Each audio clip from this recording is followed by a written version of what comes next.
Good evening and welcome to Tiger Talk here on Humber Wave Radio with me, Eddie Wright.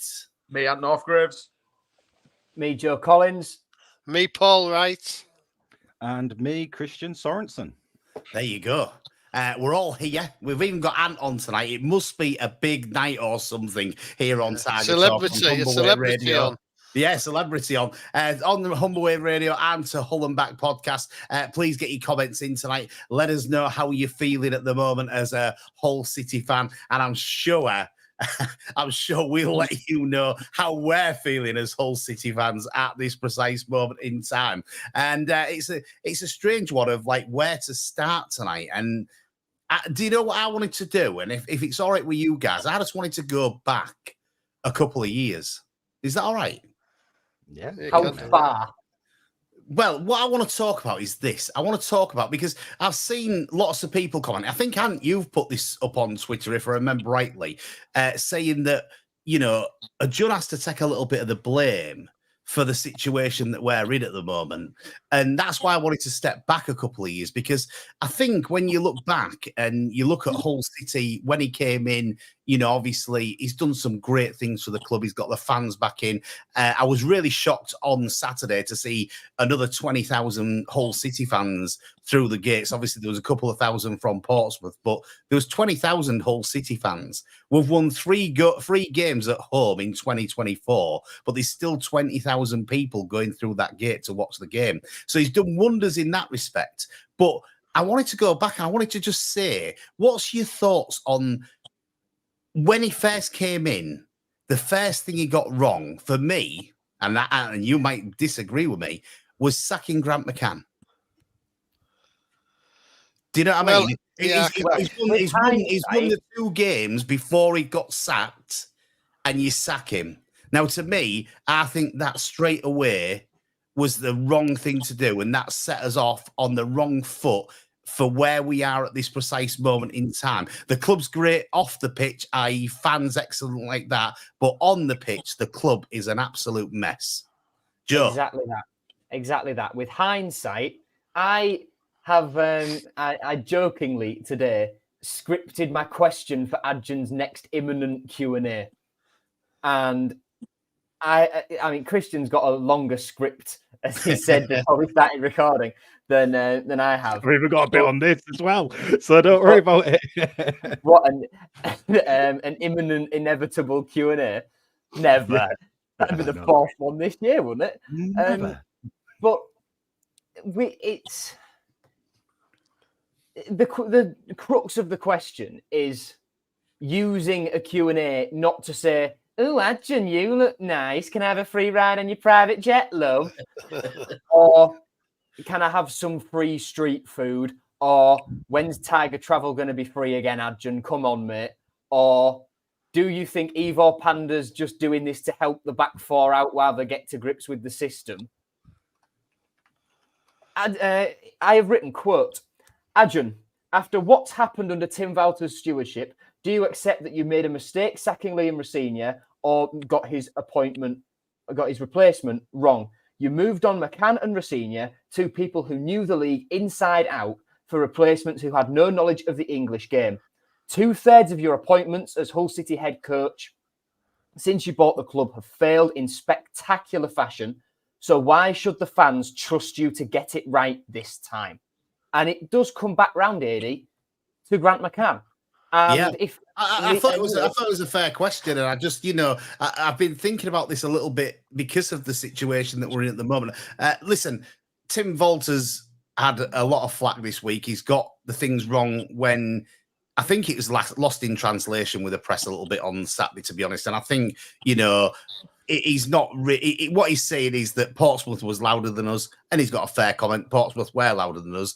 There's lots of reasons for that, and we won't go into all them reasons, but I think he's got a little bit lost in translation. But when you've got a guy from Germany, he's bringing his family across to live here, and you've sold him this false dream, I feel a little bit sorry for Tim at the moment. He's not doing great for Hull City. Do I think that I want him as City manager? No, I don't. But I do think that, it's not all on him.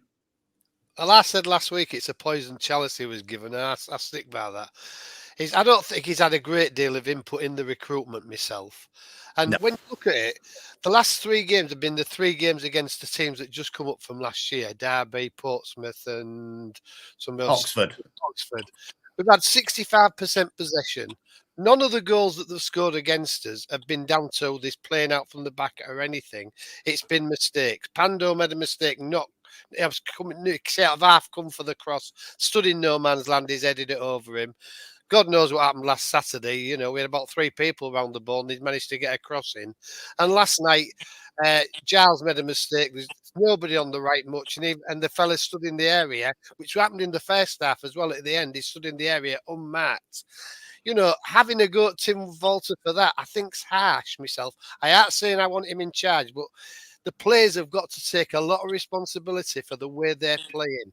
We had a lot of shots first half against Oxford, a fair few chances against Portsmouth. You put them away, the game's over and done with at half time. Oxford people on the telly said we should be out of this game already at half time. We haven't scored. That is not Tim Volter's fault. He puts the players on. If they don't take the chances, that is not his fault. I don't think he's had a lot to do with the recruitment. I think he's had probably a few, but not all of them. And I just feel a little bit sorry for him. I want him to keep on his job, but I don't think anybody taking on at the moment with Hull City would find it very easy. Because, of course, they've played, 15 games under this system now. And then they're going to have to revert to a new manager's system. And other people coming in, maybe not wanting the players they've got. I just think it's going to be a tough season unless all of a sudden something miraculously happens, because at the moment, that's what we need, a miracle, I think, because we don't score enough goals. We aren't conceding many. We've conceded 3 in the last 3 games. We aren't scoring enough, are we? Scored 2. That's the problem. And we haven't got a striker. The 3 strikers we've got, you said, Joe, about Pedro, his stats aren't brilliant. He's not. I don't think he's 100% fit. Best, I think he was at Sunderland. He didn't get a goal for them, I don't think, and hardly got on many games. And Badia, he just seems to run about and do not a lot. I know he scored 2 goals. And there, your 3 forwards. Would you say them 3 in total would get 20 goals this season between them? No, we're looking for 20 goals. That's what I say. We're looking for a 20-goal season striker. We've got 3 strikers. You won't bet any of them to get all of them to get 20 between them. I just feel a little bit sorry for him. I understand what people are saying, but I don't know who would come in and make a major difference. That's my problem. And like you, I don't think we should have got rid of Grant McCann. I think he was a little bit unfortunate. He was doing well up to the Christmas, and then we lost our 2 main strikers, and we just went downhill. But the season after, he steadied the ship, got us back in the Championship, and we was doing reasonably well under him when they sacked him. So I can see where you're coming from with that one, AD.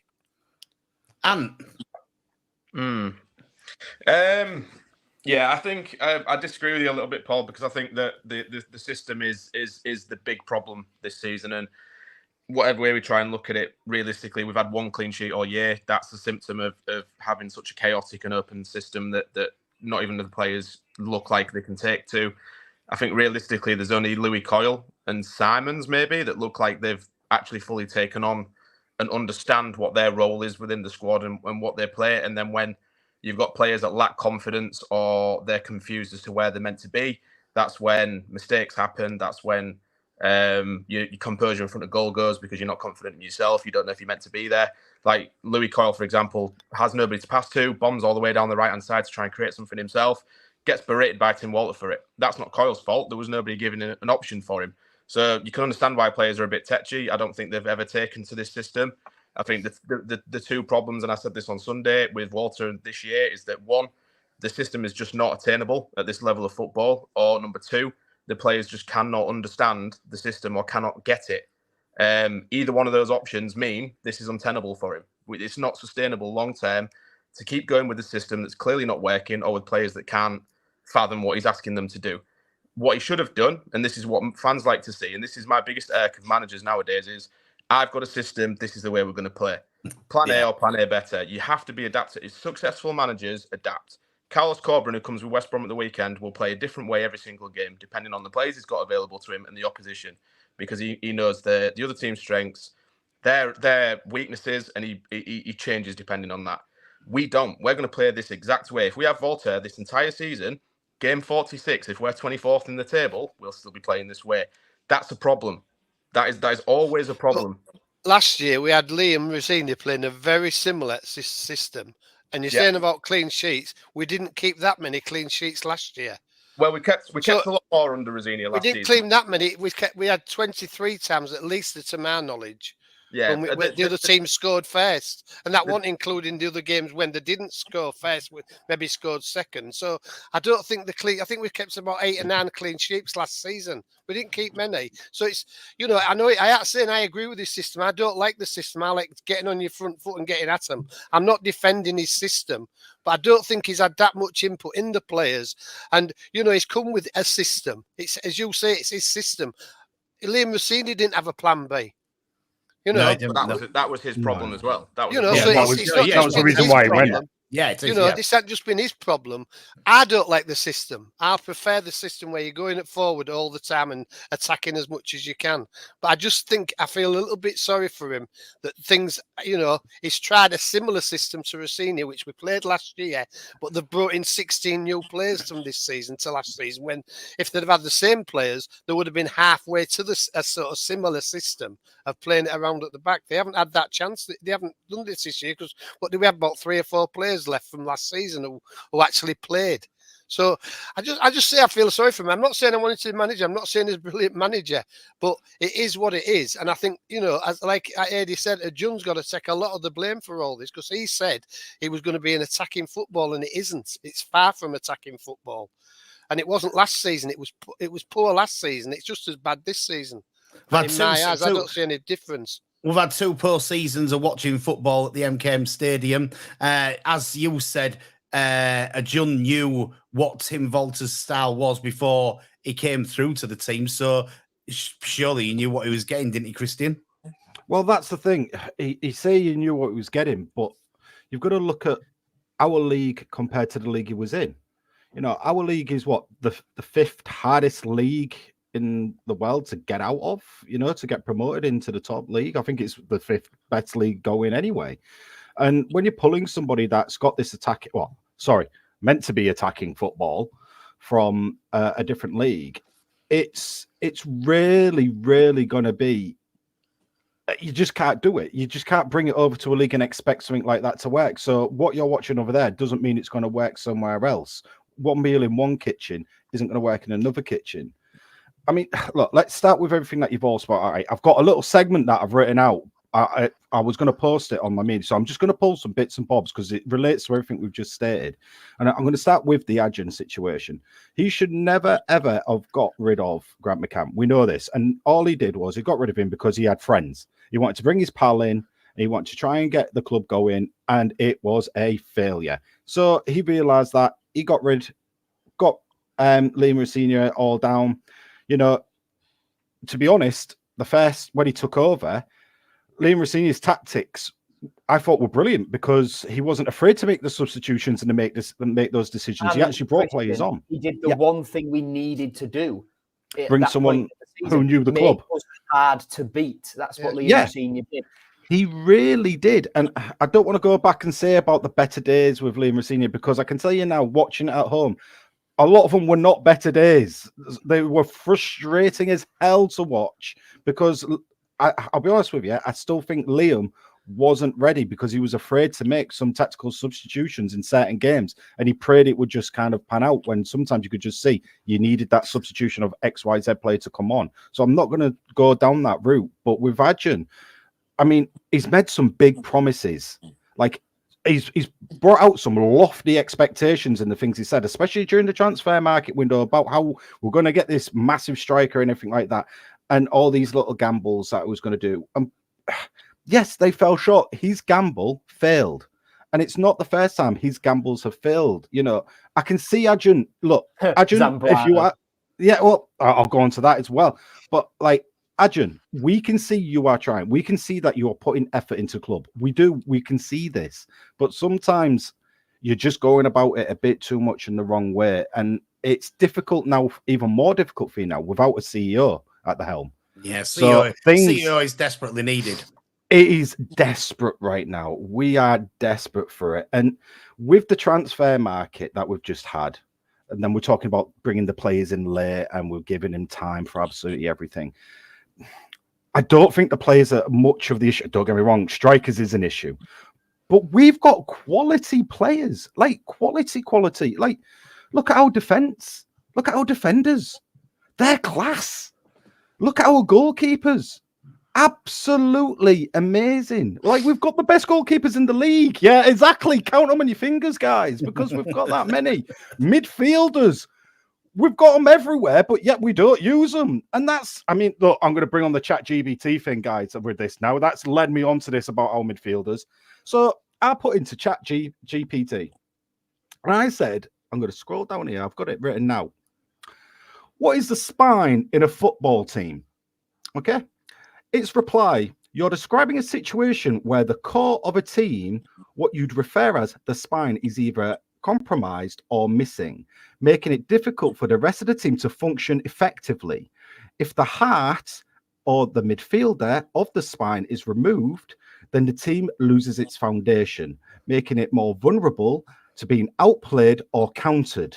Without a solid spine, a team tends to become reactive instead of proactive, and their plans become more predictable. And guess what, Tim? Your style of football is so predictable, even a chatbot can work it out. I mean, this is absolutely insane. I've just put in what a spine of a team is, and it's just rinsed your style of football. It's crazy to think that we have these players. Guys, we do have a good team, but they are being played the wrong way, and they're being played with a style of football that does not suit the league. Yeah, big respect to ChatGPT, because that's what it's got, and that's what it's in front of me. I mean, Ajahn, I'm with you. I get what you're trying to accomplish. Tim, I understand your mentality, but you are too stubborn.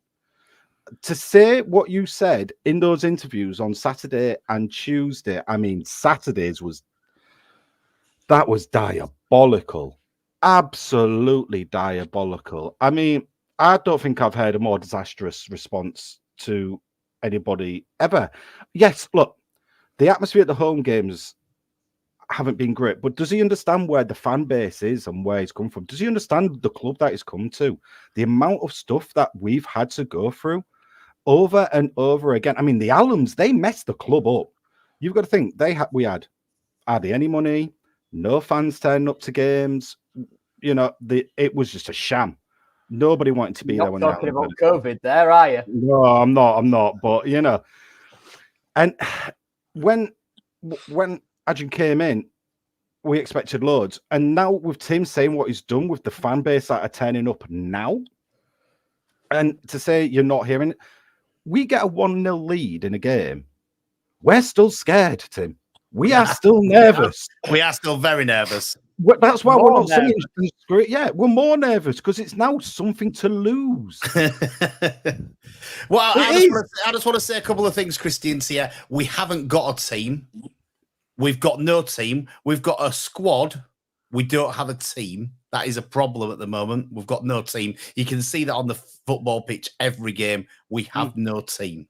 But is that because we're not buying into it? That's the thing. No, I think it's because listen, we've got a lot of people that want to have their say. We'll do that one say. What I think the thing with it is he rushed because he got the Fenerbahce job. And he was at Fenerbahce, and he knew he hadn't put any effort into Hull City. He rushed in the transfer market to get loads of players in, and he wanted to try and get the best players he could in a short period of time. And he rushed those in. So we've got all of these players in, and that's why we've got a squad and not a team, because it was all too rushed and there was no thought put into it. There's nobody helping him. He hasn't got the support. He's got no CEO. He's lost Tan now for whatever reason that is, that we're not going to mention on here because we're not going to get into any trouble. But, you know, he's now got no support network. Who's actually running the club day to day? What is going on? These massive problems. Joe, let's have some of these chat responses.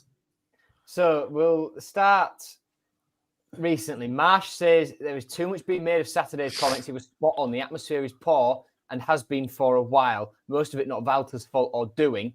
True, his comments do have some merit, but that's not the way you go about responding to a game where we've just made bottom of the league look unbeatable. He's not very good with the media, is he? Let's face it. He's not. No, he's not a Liam Rossini. Oh, he needs some media training. He does need some media training. He's not very good with the media, so that's got to be said. Lee says Adrian took his eye off the ball in the summer. Agreed. Something Adrian admitted himself, which I spoke to Dean Windass at the time a couple of days after he said this, and he says, I wouldn't be having that. If that was my day, we'd have lynched him or something like that. Chris, you're probably right. Sunday is going to be such a strange atmosphere. We'll talk about that later on in the show, I am sure. Shep says, considering we all knew in the summer the rebuild the squad was going to need, surely keeping the manager as some sort of stability would have made sense. This is something I said at the time, and it's something I still stand by. Ian, and I saw another comment further up as well, ponders that decisions might be made keeping Tim in because of financial reasons, be that alleged things about Tan reported in the Turkish press, or paying off Liam Rossini's contract still. On the Grant McCann comments, Harry says Grant was rubbish. Plenty of people wanted him gone. The replacement was the problem. The thing about Grant for me was I was young and naive when Grant was the manager, and I was very quick to jump on an out bandwagon. And the thing that Grant did was by the end of his tenure, he'd recovered some favour with the fans because we'd been on such a good run.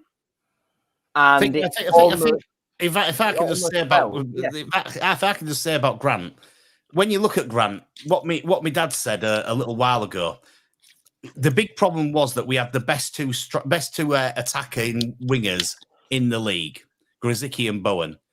He got sold them. He never got replacements for them. He was doing really well up until that point, and then we just dropped like an absolute lead balloon at that point. I think then you look at him, he's galvanised the squad during COVID. He's got us promoted from League One straight back to the Championship. There's not many do that, you know. When you look back, there's not many get straight back up from League One to the Championship because League One's a hard league to get out of. He's then steadied us in the Championship with no money. He's had no money to spend at all. All that it's been is like little free transfers here and there and bringing through some of the youth team that we had. And if you look at some of the people that he's brought through, we've made some good money off the people that Grant McCann brought through from the youth team. So to say that Grant McCann was a bad manager, I disagree. No, I still hate the name Grant McCann now. I can't stand him. He's honestly like he was the start of what has been a long run of managers who have one way of playing and won't divert from it. So yes, he lost his two best players in the transfer window. A lot of teams would struggle losing players like Bowen and Grzycki, who were like 90% of our goals that season. So that to me already says that in terms of a system, it didn't really work because we were very dependent on two players. You shouldn't have to remove two players and be so much less effective than we were. He refused to adapt the system to the players we had. He still tried to play the same way with James Scott and Malik Wilkes. So that in itself is a red flag. Like you cannot look at those two players and go, this is going to still be as good. He refused to. We lost every single week. It was predictable every single week. We lost. Refused to change it. Refused to take responsibility for anything. And I don't think he wins a title in League One if fans are in the stadium. I think he was benefited. He benefited. Looks very different. Yeah, I think he benefited from the fact that it was the COVID season. There weren't fans in the stadium because we did not like him at all. The 8-0 Wigan, I will never ever forgive. The Championship season, he did moderately okay. He only forced the system change because of injury and then realised that it was actually okay. And this is what the fans had been asking for ages, was the change to the three at the back. And then, yes, Adrian came in and got rid of him instantly, but that was because the fans wanted him gone for long before that. So he'd already made that decision and already made those plans irrelevant of the two games before that because things had already been set in motion. So as soon as the takeover was done, it was already done and dusted. Still a stupid thing to do at that particular time. Realistically, you probably could have given him to the end of the season, and of course you would have done. It would have been, justifiable. But like someone said, he's down in League Two for a reason. Well, he might listen. He might be in League Two and he might be there for a reason. But I'll still argue with you all, and I'll quite happily argue all night. I've got no problem with it. That it got us promoted at the first time from League One back to the Championship. And Joe will probably find me a stat of how many teams have done that in, let's say, the past 20 years, because he's good at this sort of thing.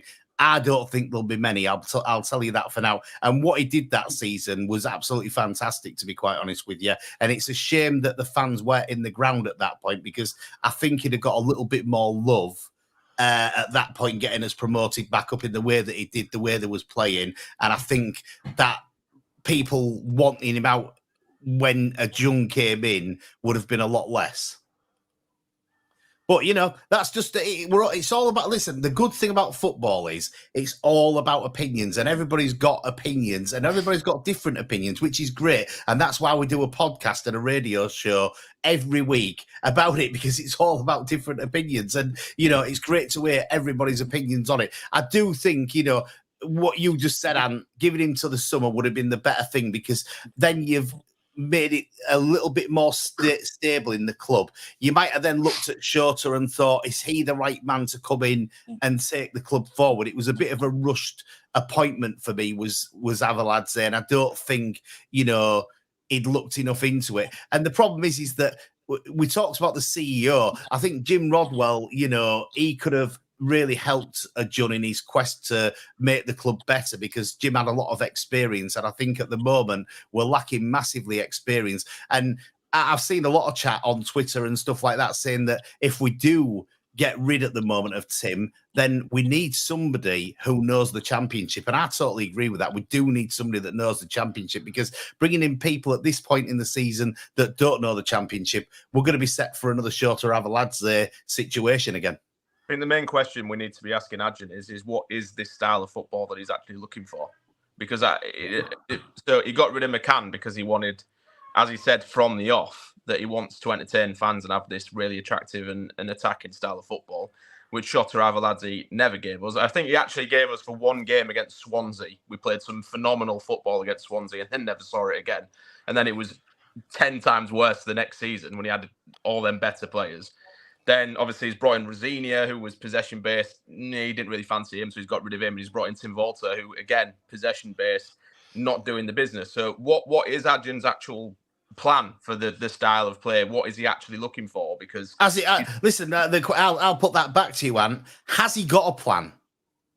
I don't know. It's looking, with hindsight... How many managers are attacking? This is the thing. I think he's just desperate. Many, is they?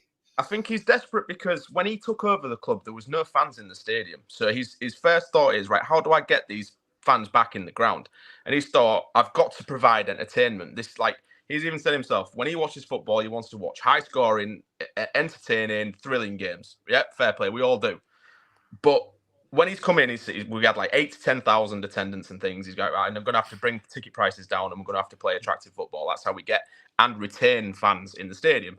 And then every manager we've had since he's come in has not played said entertaining football. No, he's reduced the ticket prices and brought them back in. He's done that bit. Now the retain bit, which is his entertainment factor, he's still looking for it. And I think he obviously has this different view of what is attractive attacking football to what we do, or he's completely misunderstood it. I don't know, because the styles of play we've seen from the 3 managers he's hired, it's not it, is it? No, as I said earlier on, I think you're right in what he's saying, because he's very lucky that there's still 20,000 Hull City fans coming through the gate every week and paying the money. I think there's 16,000 season ticket holders, if I'm right. It's somewhere around that. So he does only have to get 4,000, I suppose, every game through. But 4,000 more, still quite a lot of fans coming through. Christian, you've not said that for a bit. No, with respect to Sunday coming up as well, that's going to be interesting because, like I said, yeah, it's brought through and got the fans in now, but you've actually got Walter who is criticising the fans. So, are they going to turn up for that? Because, I mean, you heard the chant. They'll turn up to boo him if now else, Christian. Won't they? Exactly. Well, that's the thing. You heard the chant on Tuesday. You did, yeah. Everyone could hear it. You can do without that really at home, can't you? That's not the atmosphere. It's not going to help not only him, the players, but it's actually not going to help us as a club and a community of a fan base community. Yes, we need to get our point across as fans. We do. We truly do. And hey, you never know, with the amount of screaming and shouting that we probably will do on Sunday, we'll get his volumes. I'll tell you now, he'll be able to hear him singing. He will. And it is concerning again. Why Hull? Why are we always like this with Hull City? I mean, everything. Ever since I've been a Hull City fan, it's always been that you've always had something to talk about Hull City, because there is always something there. Like, we're at that stage as Hull City fans. It's just another day at Hull. How is that the right mentality? Oh, I don't want to say the right mentality. I just want to say, how is that the mentality every Hull fan has now engrossed themselves in and going, it's just another day. It's another Hull day. Can I ask one question to everybody, and that's not just on the podcast sat with me, the five of us here, to everybody who's watching, listening, whether it's on Radio Land or on the pod. Are you shocked that Tim Volter has still got a job today? Yeah, we'll start with Ant's quick enough there. Oh yeah. Yeah. Joe? I'd have quite happily seen it, the corner flag tweet at full time. Like, there's Joe, a reason he's still there, and I don't know what it is. My thoughts are, I am getting closer with your stats, AD. I am in 2015, and I am very shocked Tim has got a job still. Although the sane thing would be not to do too much upheaval before Sunday to spoil preparation. But devil's advocate, what's the point if we're going to lose it anyway? I expected him to go today, but I mean, he's definitely going to be. It's a matter of time. It's a matter of time. But I was even more surprised by the release coming out of the 1904 Club and Hull Live from Baz that he has Adjun's full support. Yeah, I mean, I've got Adjun who claims he will leave the place when he's not loved and is always reading social media. These the fans must have heard the fans last night watching on TV, because I certainly did. And there we are. Let me tell you this, Joe. I've got sat in front of me the press conference for West Bromwich Albion is on Thursday at 1:30, and head coach Tim Walter and defender Alfie Jones will be available for interview. So that's been sent out. He's not done a Grant McCann and sent Cliff Byrne out then. No, Tim Walter is going to be there. He's available. So there you go. I'm surprised he's still in a job, to be honest. I must admit. Have we got any comments on the chat on the pod to say if they're? Yeah, I'm shocked. Yeah, I'm shocked, to be honest. Yeah. It is bad that he didn't applaud the travelling fans, but saying that they did sing not very nice things about him. Well, apparently he didn't hear that. He didn't hear that, AD. Apparently, he definitely heard that. He definitely heard that. Heard it. It's just a way to avoid answering the question. I mean, listen, I get what you're saying, Shep, there, in the case that you're saying that it might be best to keep him and do something in the international break. I also get what I think it was, I can't remember who said it now, but if we're going to lose the game anyway, why not just get rid of him? Yeah, there's two ways to look at it, isn't there? Well, that's the thing, yeah. I mean, look, I understand why some people are saying, oh, no point now, we'll let it get out of the way. But then at the same time, if you're going to lose it because of his style of football, at least give someone like Andy Dawson, like, a chance to just kind of steady the ship maybe and just change it up a little bit. You never know. That one little right is gone. The players might be feeling more relaxed. The style of football might be a bit more free flowing. It might work as a positive. Is Andy Dawson a bit more ready for it now than he was before Liam Rossini took over? Then I would say. Well, he's seen a lot of upheavals, hasn't he? He's thinking he knows what's going on at the club. He does. He knows. Yeah, he's been around the club, guys. He's a very good coach. What I say is a very good head coach. I mean, it's too early days for us to say, yeah, all right, head coach, whatever. But just to kind of watch us for a game and look after us for a game, of course he's got that skill for just the one game. I mean, it can't be any worse. Even if we do get the lead, we're going to end up with a draw or a loss anyway, even if we get a 1-goal lead. So I mean, I'm not saying I don't have any faith, but no, actually, I am. I just don't have any faith in Tim whatsoever. And you know what? He didn't have faith in the fans, so why should us fans have faith in him?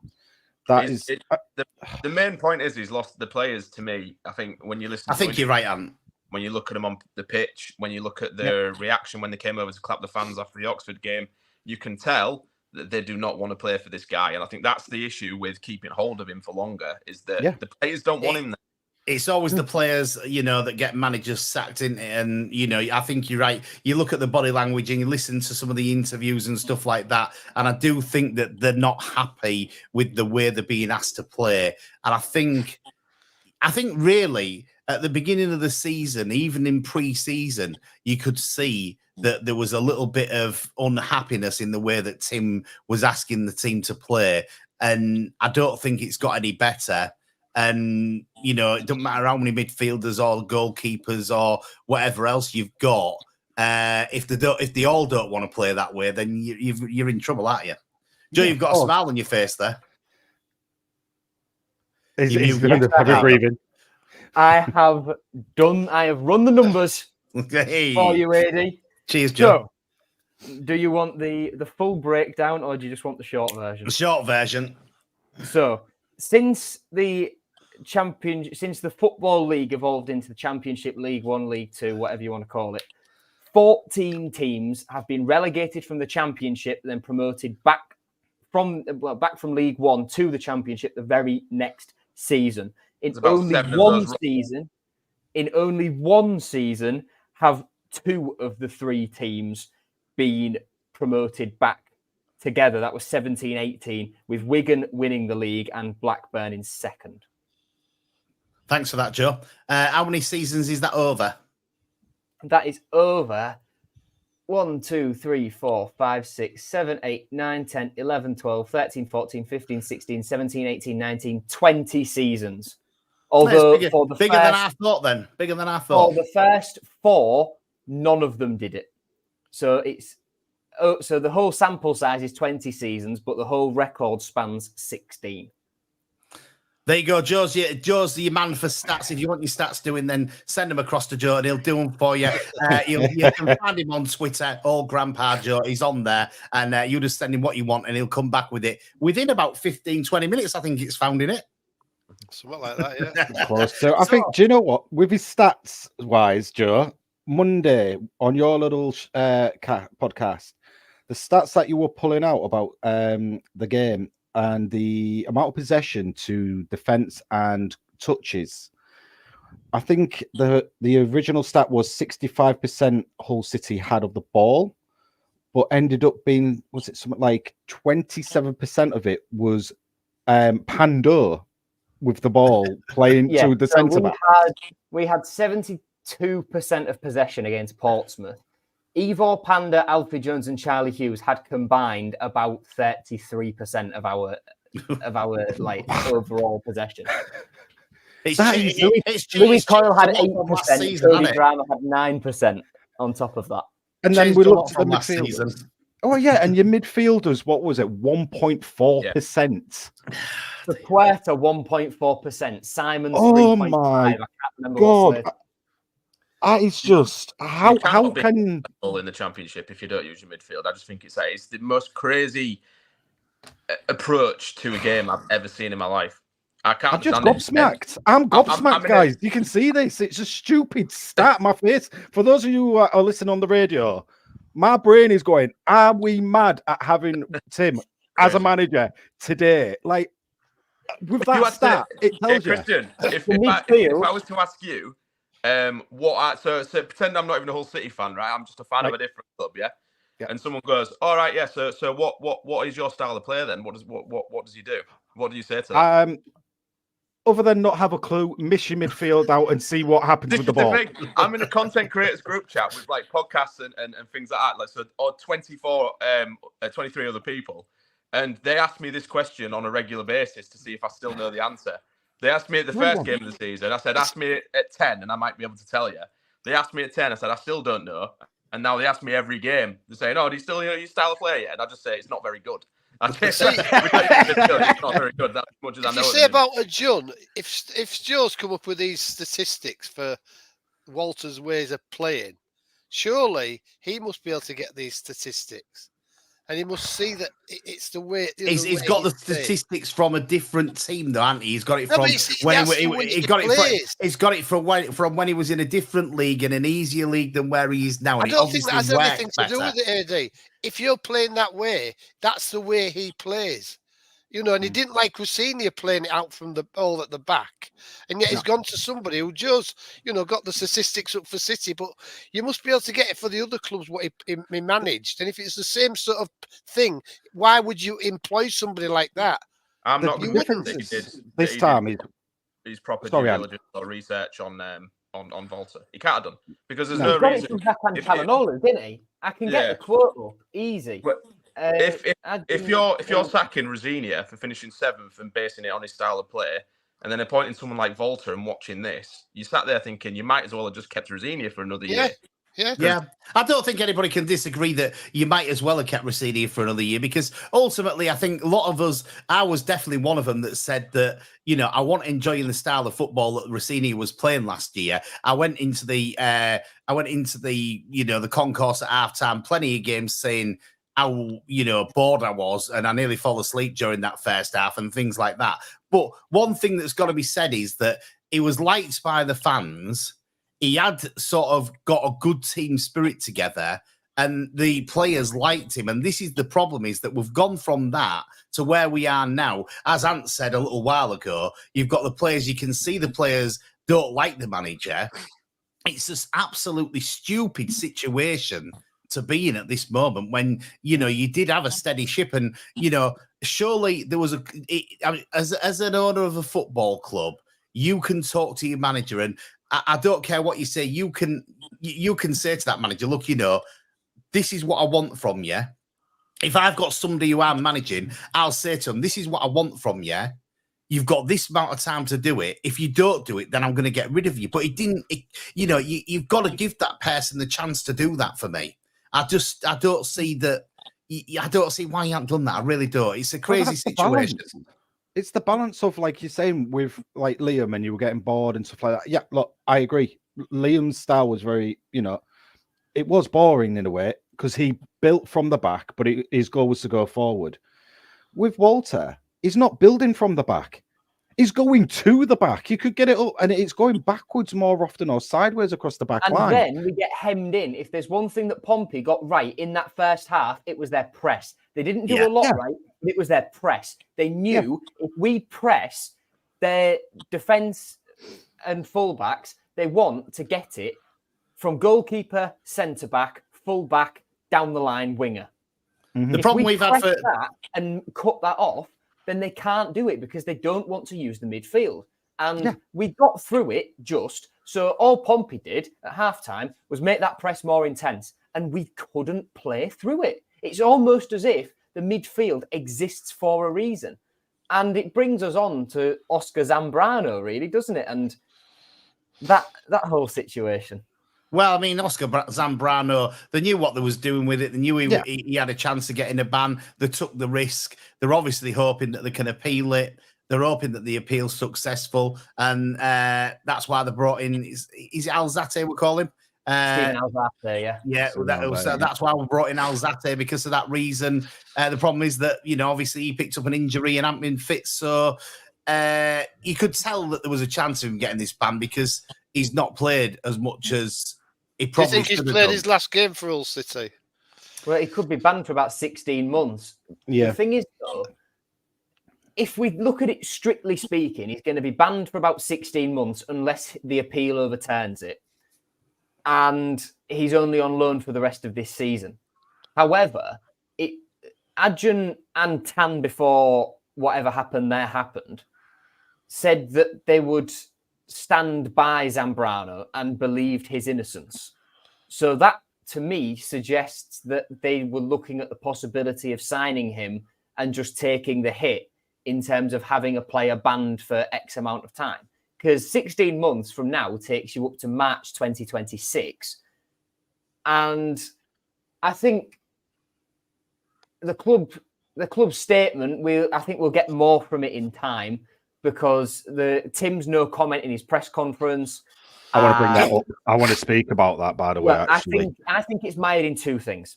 I think, one, because there's an appeal ongoing, not wanting to get in the way of Oscar's appeal, I think it's very sort of lawyer speak of, I'm not going to comment because I don't want to interfere with this trial. Fine.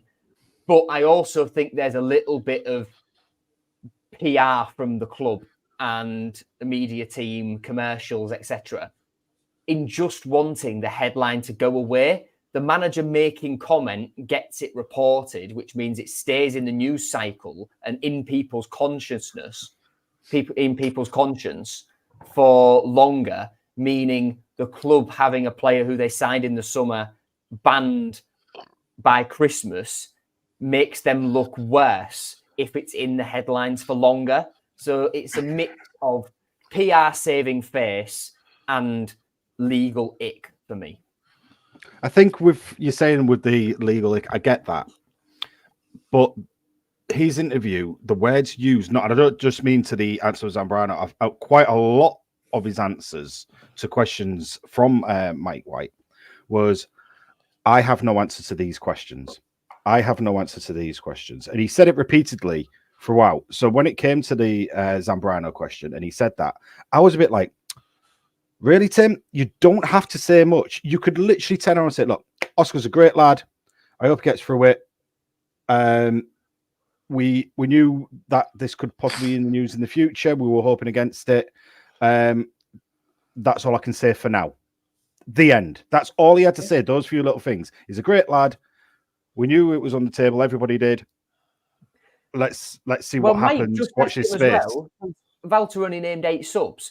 That suggests they found out about the ban not long before we did, i.e. when the team had already travelled. Yeah. So, it was about late morning time. It must have come around. If you think about the time difference and everything. Yeah, exactly. Valter was asked the question. Did it strike you as a surprise, the timing of it? I have no comment. Yeah, I have no answer to these questions.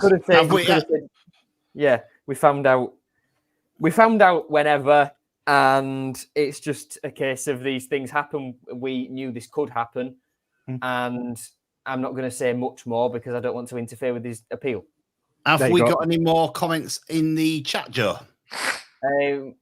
Well, that's also an answer for how he coaches. Doesn't have a clue. I have no answer. He does. Isn't it backdated to last match about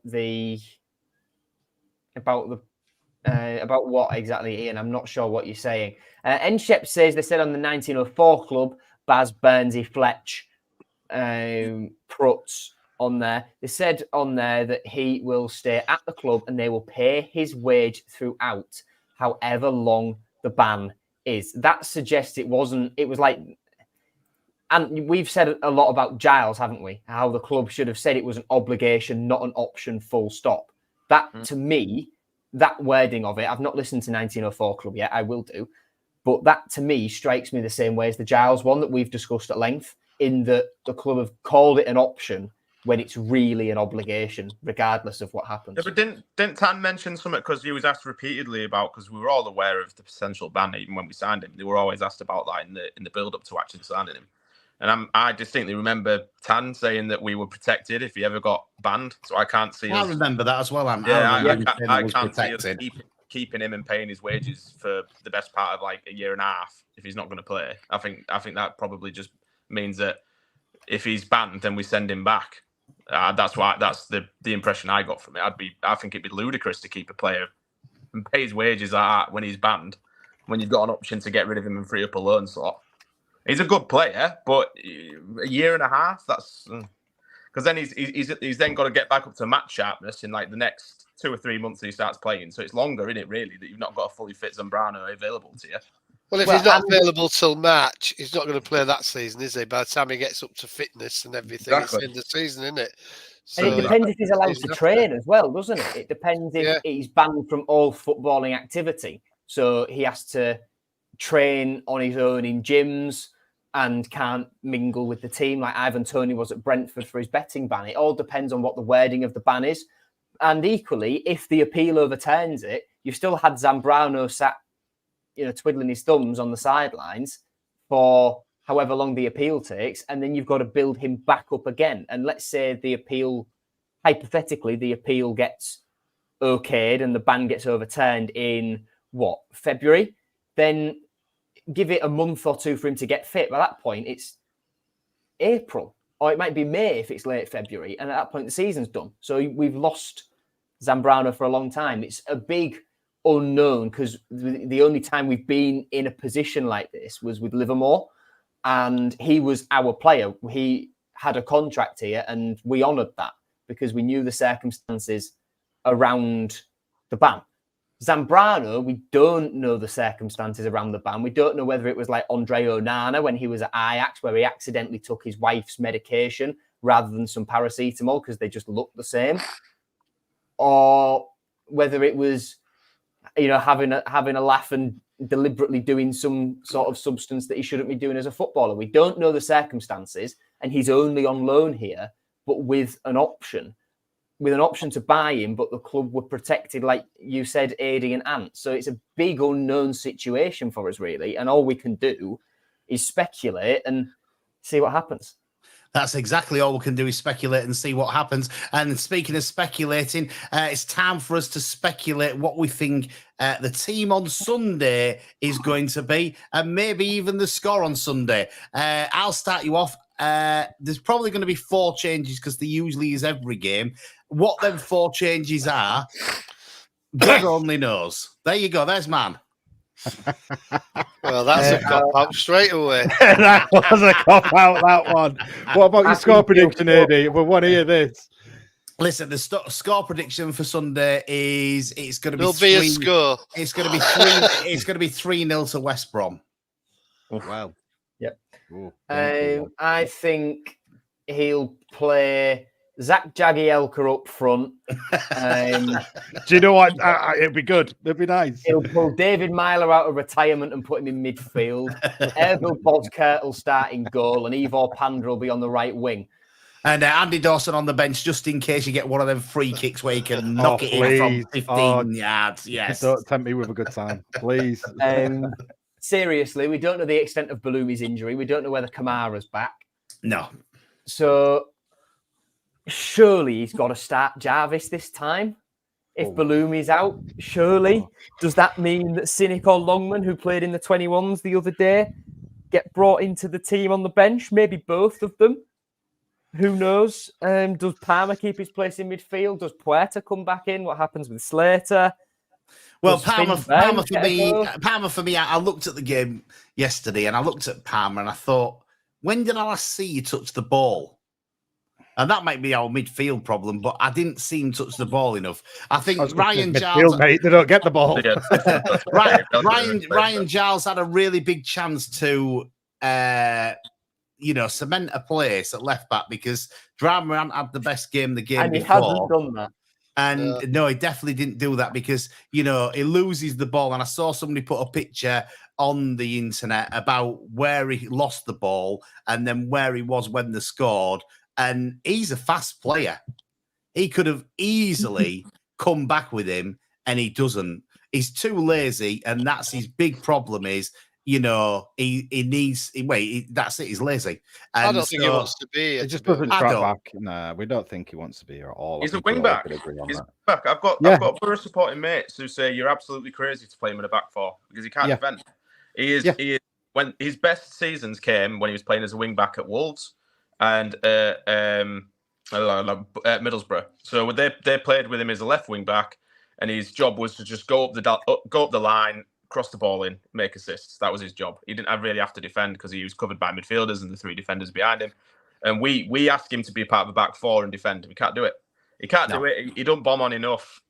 He doesn't cross the ball enough for me. I wanted Giles back in the side against Oxford. Yeah, I did. I wanted him to prove us all wrong and to show that he's been hurt by the timeout. Because to me, if you're regarded as one of the best left backs in the league and you're being kept out the side by a right back, you should be absolutely humiliated. You've got it spot on, man. Absolutely spot on. Drama back in for me. Throw something in the works here because of these injuries, that we've just got on? Obviously, we don't know the extent of Bloomy. Giles is a winger. Well, no, it's not just Giles as a winger. Is that going to force, because of who we have left available, will that force some sort of formation change? Don't be stupid. Don't be silly, Christian. It's Come on, got to Christian. force something. I know. Do you know what? I'm wishful thinking, aren't I? What am I on about? Shut up. You know what? I'm getting off. I'm going now. I don't even know why I'm saying these stupid things. It's too sensible for Tim. What am I on about? No, look, well, I've always said 3-5-2 myself, Alex. 3-5. Bring on Ryan Mason's 3-4-3. God's sake. No, I want to bring up, like with, say, Pedro. I know he gets a lot of stick, but I did see the guy do a lot of running and a lot of closing down on Tuesday night. And people say, like, Beria does that. Not as much. Not as much as Pedro did. He ran his little socks off. So if he does start up top, he's not going to be there for the goal scoring, but he will be there for the closing down factor. I think. Listen, I think he puts more effort in than Badia does. Does Pedro for definite. Badia wouldn't start another game for me. I'd have definitely not brought him off the bench yesterday because I think it was a waste, to be quite honest with you. We've not got long left on the radio. We've got just over a minute left on the radio. If you are listening to us on Humber Wave Radio, really appreciated. Thanks very much for listening to us. Hope we've done it some justice tonight because there's been an awful lot to talk about. And I hope you've enjoyed what we've been saying. You might not agree with us. Me and Ant sometimes don't agree, but we do, agree to disagree. And we have a little bit of banter and a little bit of debate about it, don't we, Ant? A lot of people disagree with me, don't worry. Dear. So if you are listening on the radio, we've got about 30 seconds left on the radio. Thanks very much for tuning in. We'll be back next week on the radio from 7:00. We'll be talking about the game that we've got on Sunday against West Brom, where we're going to get absolutely trounced. We'll win. So nothing at all to look forward to. Will we be talking about Tim Volter still being at the club, or will he have left by then? Well, you're going to have to wait with bated breath to find out what happens over the next week. Thanks very much for listening. I've been Eddie Wright. I've been Paul White. See you later, guys. You messed it up. You never said it all. I just said at the beginning. Right, that's it. I'm not coming on this no more. There, and now we're off the radio. So thanks for that, Dad. You did really well. But I tell you one thing we do have.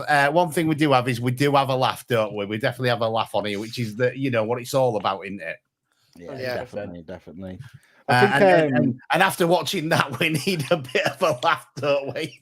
Just it. After the past few days, Jesus. I mean, it's just been non-stop. And I don't know about you guys. I don't know if you've been like me, but I've been religiously checking X to see if Walter's been gone every hour. I turned the notifications on for City, and it just me.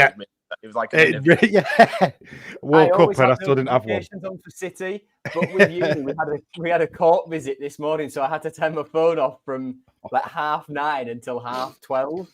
And I was just like, please turn my phone back on and see that corner flag. Because I turned my notifications on early, and one popped up in the morning, and it was like wishing Ryan Longman happy birthday or something. I was absolutely I thought it had been in the morning. I thought it was him going. I thought, here it is. And I opened my phone and I was like, happy birthday, Ryan. I think the only way it was good if it was straight after the game myself, Yeah, I agree. First thing. I don't think he'd leave it, because they said he was at the game, wasn't he? So I thought it was.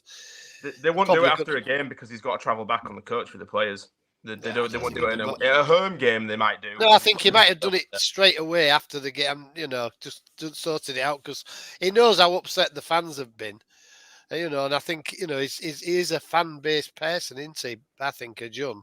But is it? Because he's surely heard the reaction of the fans at the game, seen the reactions online, and he's still backing him.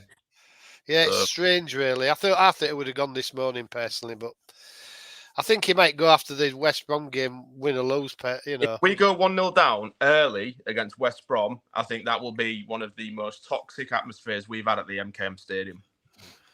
It certainly could be. Listen, I think we've all, most of us have said, you've got to feel slightly sorry for him because he's definitely been handed a little bit of a poison chalice here. I really don't. I get where you're coming from.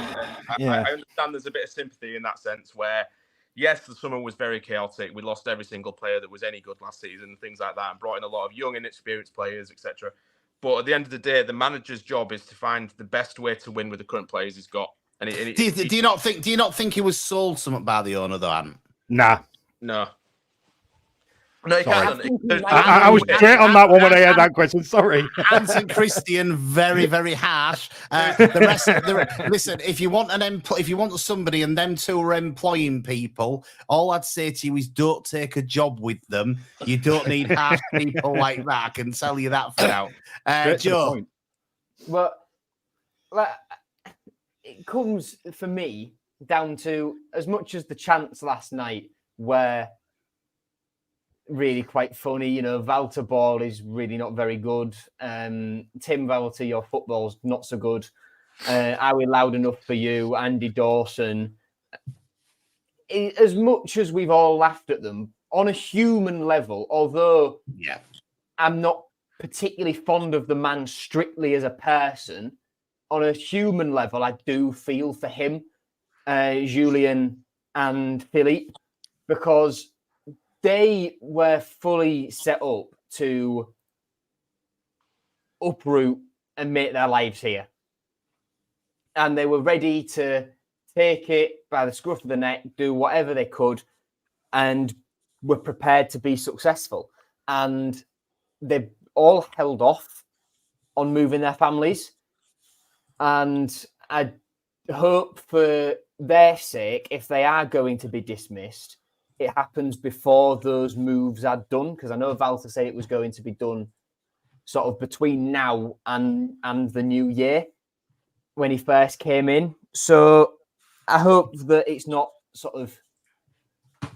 I hope it doesn't have too much of a negative impact on their families when you look at the results and the fan reaction and what have you. And Julian Hubner coming over and clapping the fans, even though they've been slagging his best mate off for 45 minutes, I thought was classy. See, that's the moment where he lost me completely and I lost any sympathy for him. You should still go over to those fans no matter what. Yeah.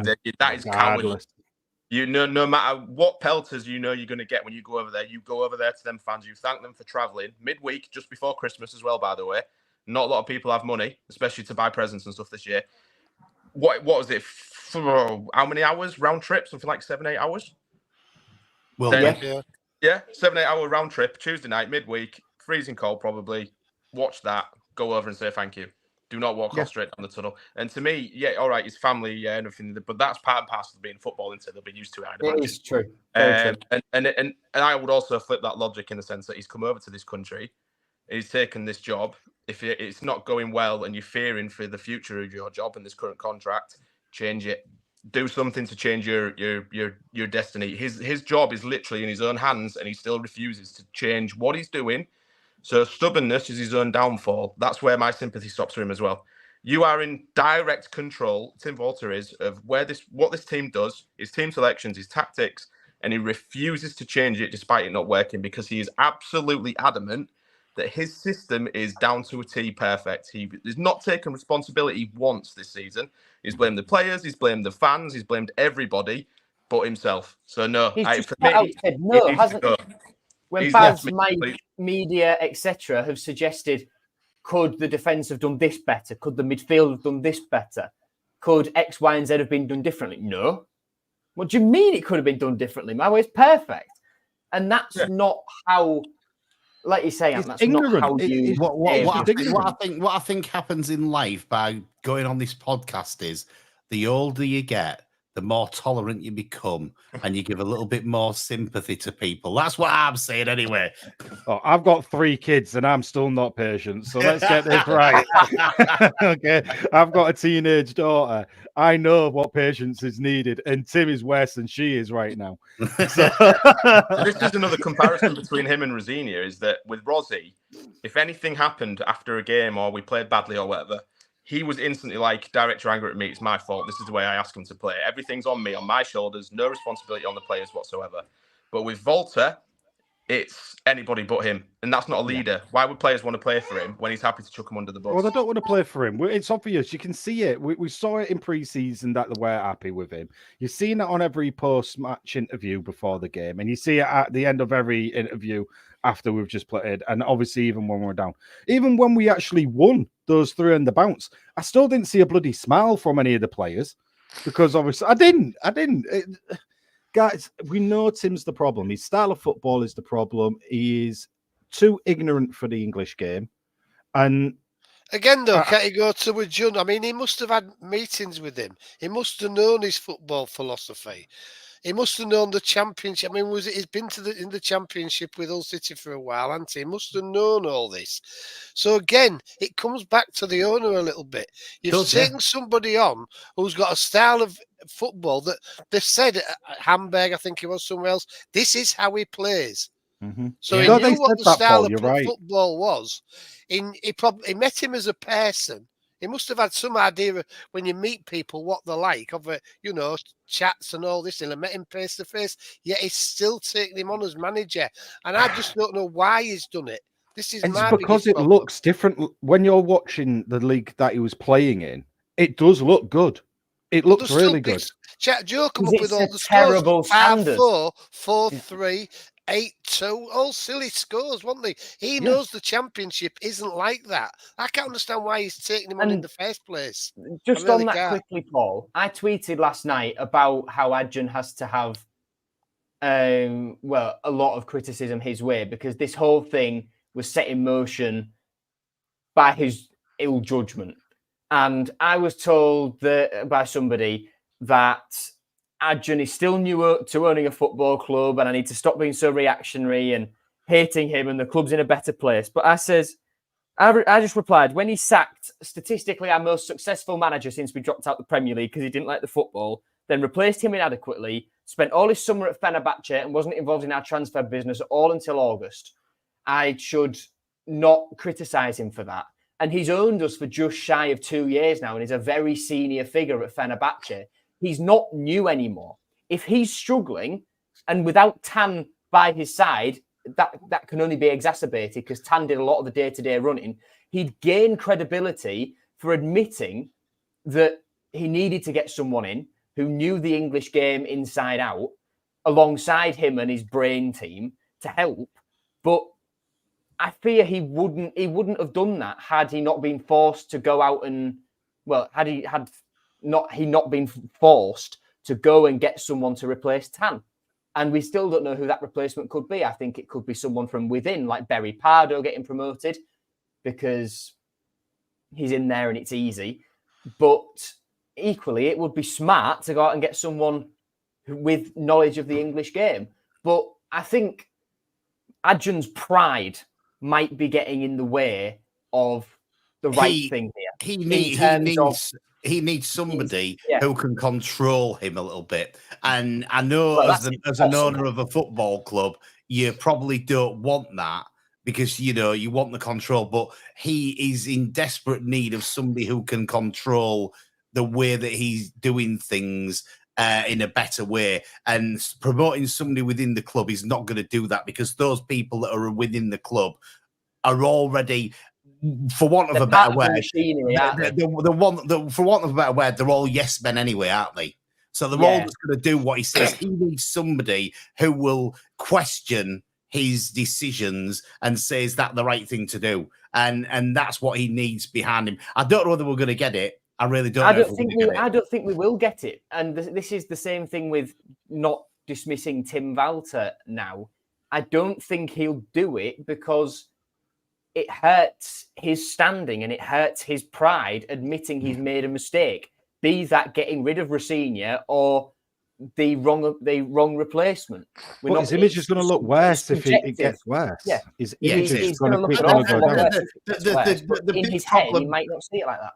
The big problem is that the longer it goes on, the closer to League One you are, and the closer to that stat of not getting promoted back up to the Championship the following season you are as well. And how many fans do you get in League One as opposed to you getting in the Championship? How much money do you lose by going to League One? We know, I think, when we was there last time, it was about £8 million less to be in League One than it was in the Championship. It'll be miles more than that now because we're talking about 3 years ago. So that money will have changed drastically again. We can't afford to be in League One because of what we've got, the wage bill that we've got, the players that we've got. We'd be in big trouble.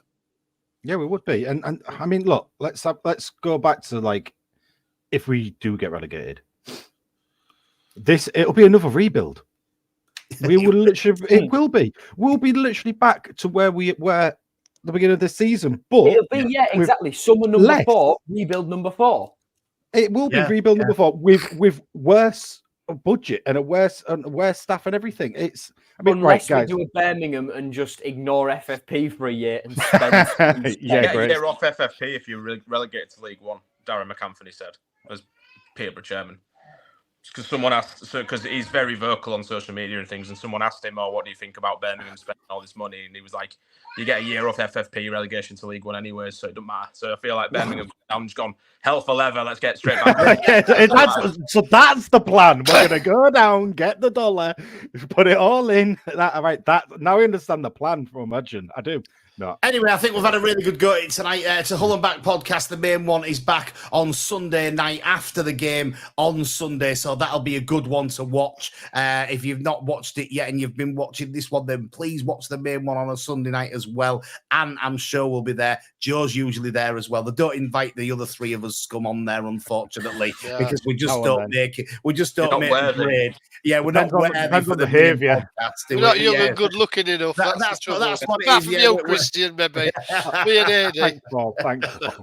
So, yeah, listen to that on Sunday. We'll be back next Wednesday to have another good go. We really thank you for listening and tuning in and commenting, because it's without you, we are nothing, and this podcast is nothing, and the radio show is nothing. So we appreciate you all tuning in, listening, having your comments. Thanks very much. I've been Eddie Wright. Come on, let's get it right. I've been at North Graves. Who's it now? Is it me now? It's me now. It was you, Joe. Right. Boop. Eddie, start again. I've been Eddie Wright. I've been at North Graves. I've been Joe Collins. I've been Paul Wright. And I've been Chris Sorensen. And we'll see you again next week. Cheers. Bye, guys. Thank you. Cheers all.